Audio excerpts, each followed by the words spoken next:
Angela Levin, I want to go through this because there has been some terrible PR for the Sussexes. And I believe that you thought a lot of his behaviour in New York, where his solo visit began, was quite disrespectful. Hey everyone, welcome back to the channel. If you love keeping up with all the latest royal drama, you're in the right place. Today, we're diving into some explosive claims from royal expert Angela Levin, who has called Prince Harry a fool and suggests that his separation from Meghan Markle will be a slow and painful process. There's a lot to unpack, from Harry's controversial trip to New York to his alleged midlife crisis and Meghan's career ambitions. Yes, I thought one of the ones was when he was talking to a group of people about the Diana Awards, and he said to two girls, he called them guys, and I always think that's quite awful. They're not guys, they're girls, it's sort of. Anyway, he said that, and he then went into a long conversation that his mother would have absolutely loved it. She would have been so keen on them, and she would have been delighted that they behaved in that manner. Well, number one, a child of 12 can't remember what his mother did and didn't approve of. Number two, after a few years, he and William agreed that they would not bring their mother's likes and dislikes up into the world and talk about them. They would leave that. They felt that it was unnecessary. So it looks as if he was using it for PR purposes so that people would say, oh, yes, of course, here's the second one in the family. It's wonderful, and he knows her so well. Of course he doesn't. He does feel that she's looking down still from above, but that's not the same. And talking about to people like that, as if he's the master of his late mother, I think he's awful. Yeah, I totally agree with that. Although for me, Angela, the whole thing was overshadowed by his very obvious onset of a midlife crisis. Because how else can you explain this 40-year-old who's meant to be mature and a dad deciding that, oh, the moment I'm going to get a tattoo is when I've got a massive security operation behind me and lots and lots of media. He wanted everyone to know. I found it really embarrassing. So this was the footage of him arriving at the tattoo parlor. Is this the beginning of the end for the Sussexes?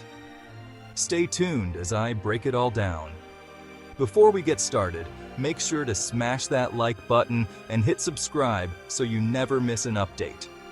Now, let's get into it. So, let's start with Angela Levin's recent comments. She didn't hold back at all. She called Prince Harry a fool for the way he's been acting in public, especially during his solo trip to New York. According to Levin, Harry seems lost, confused, and possibly going through a full-blown midlife crisis. And then, of course, everyone knew about it. So sure enough, everyone's talking about East Side Ink, the trendy tattoo parlor that he went to, and Josh Lord, who is the guy who probably was his tattooist, spoke to the media. Well, nothing, of course. Nothing. No, absolutely. So you heard he stopped by here. Oh, yeah. And He said he stopped for over an hour. Oh, cool. What was he like just in the tattoo parlor? The truth is that I couldn't tell you anything about anybody who stopped by without their permission. So we can either confirm or deny anything you'd say or ask about anybody who comes in. So officially, and of course we would respect anybody's privacy in the exact same way. So, from everything that I've seen, it seems like a phenomenal guy. You said that you've tattooed a lot of celebrities. Can you compare what it would be like if he were here? I mean, how does he rank? I mean, I appreciate starstruck. I mean, how's that different? I absolutely understand the line of questioning, and I appreciate it. But of course, I could never actually say anything either way. I mean, Angela, I'm sorry. Forget the boasting about illegal drug use. This is the ultimate sign of a midlife crisis, and very telling, actually, that he decides to go and get a tattoo without his wife. Yeah, well, this is really, he's 40. He's just doesn't have his wife sort of breathing down his neck all the time, telling him what to do. And he just decides he wants to be naughty. This is the side of a naughty boy, isn't it? So he would rush off. I don't know, did he actually get one or did he just spend time there? Do we know? Well, of course we don't know, but my assumption No. is that you don't go to a tattoo parlor on your own with all of the media watching, all of your security guards without. She even suggested that Meghan is laser focused on her career and might already be preparing for a future without Harry. Now, this is a huge claim. Could it be true? Is Meghan setting the stage to move on? Let me know what you think in the comments. One of the biggest talking points from Harry's New York trip? Getting a tattoo. So I imagine he now has some sort of cringeworthy tattoo somewhere on his body, and at some point he will reveal it. Yeah, but he could also play tricks and pretend he's getting it so that he thinks that's one-upmanship. I mean, that's also a naughty boy's approach, isn't it? He doesn't want to be found out. He wants people to think that he's been terrible, but he hasn't really. On the other hand, he has. Either of that was very, very childish, and I think shows that he's not yet mature enough to be 40 by any means. Yeah, indeed. The other really odd one was his appearance on The Tonight Show with Jimmy Fallon.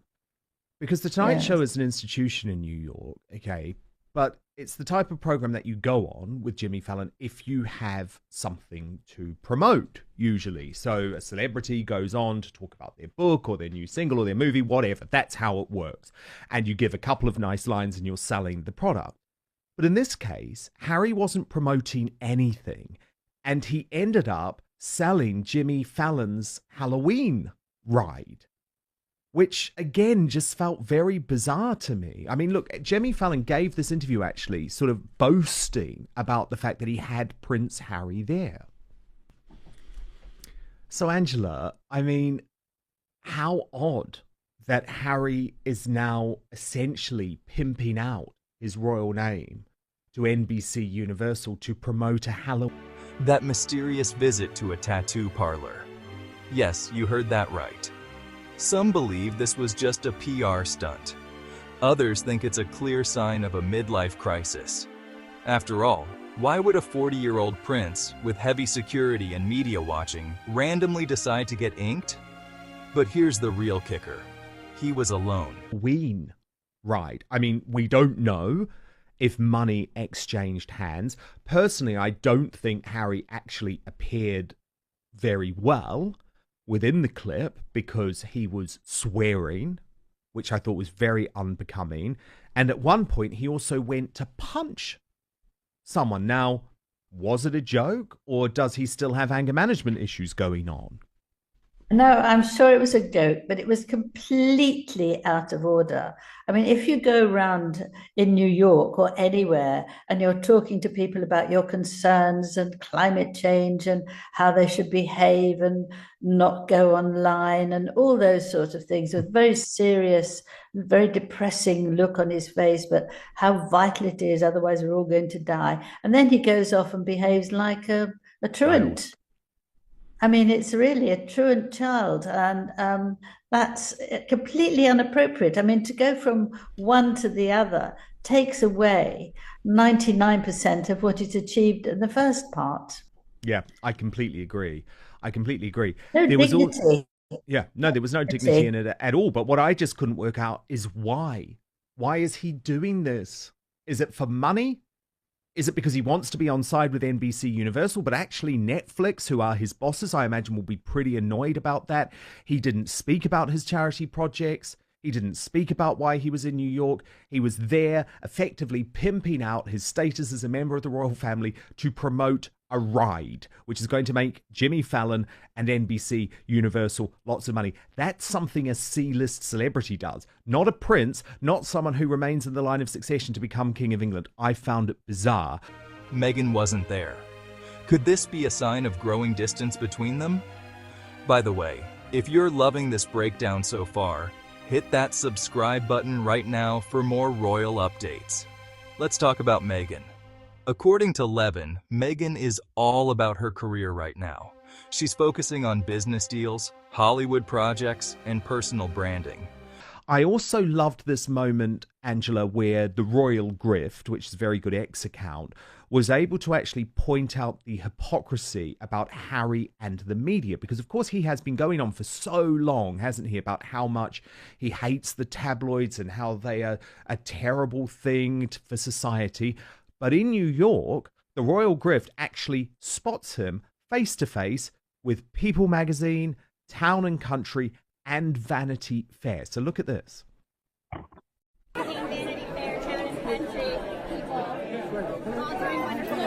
To what extent do you think that your determination to fight the tabloids destroyed the relationship with your family? I think there's, that's certainly a central piece to it. But you know, I think everything that's played out has shown people what the truth of the matter is. For me, the mission continues, but it's caused, as you say. But there's no mission, Angela, because there he is hobnobbing with the tabloids in New York. Yes. I mean, he's a mixed up kid, isn't he, really? And I think he got very excited that he was free and behaved very badly. I mean, he often did that when he was younger. He could be marvelous for a while and then suddenly be ridiculous. On the last day of his training to be a soldier. That's not necessarily a bad thing, but it does raise a question. Where does Harry fit into all of this? Could Meghan be strategically moving on while Harry clings to the past? Let me know what you think. Another major problem? Harry's PR strategy, or lack thereof. Angela Levin pointed out that Harry keeps contradicting himself. One moment he's attacking the media, calling tabloids toxic. The next he's smiling and mingling with People magazine and Vanity Fair. They have very strict rules of when they have to go to bed and things, or be in the room. And he and a friend went off to a strip show, and you know, the girl he saw there, or who saw him, phoned up all the newspapers, and he nearly didn't get the award that he would have for finishing the time training. And this was it. He does sort of do that when everything's going well. Suddenly something happens and he just goes off, and it spoils his life and it spoils everything that he wants to do. And we haven't seen them so much, so we don't know how bad it is. But if it's still the same as what Harry did when he was, you know, young, and it's very sad that he hasn't got over that by now. And then there's his bizarre appearance on The Tonight Show with Jimmy Fallon, where he wasn't even promoting anything. Instead, he ended up selling a Halloween ride for NBC Universal. Angela Levin says this is just more proof that Harry is lost. His actions don't align with his words, and it's making the public lose trust. Do you agree? Drop your thoughts below. And hey, if you haven't already, hit that subscribe button. So, what's the final verdict? Angela Levin believes Harry and Meghan's separation won't happen overnight, but it's coming. Harry seems reluctant to admit his mistakes, while Meghan is focused on her own path. Their public image is falling apart, and the once powerful Sussex brand isn't what it used to be. Now, I want to hear from you. Do you think Angela Levin is right? Is Harry heading for a slow separation from Meghan? Or is this all just media speculation? Sound off in the comments. And if you enjoyed this breakdown, give this video a big thumbs up and subscribe for more royal drama. Until next time, stay tuned, stay curious, and I'll see you in the next one.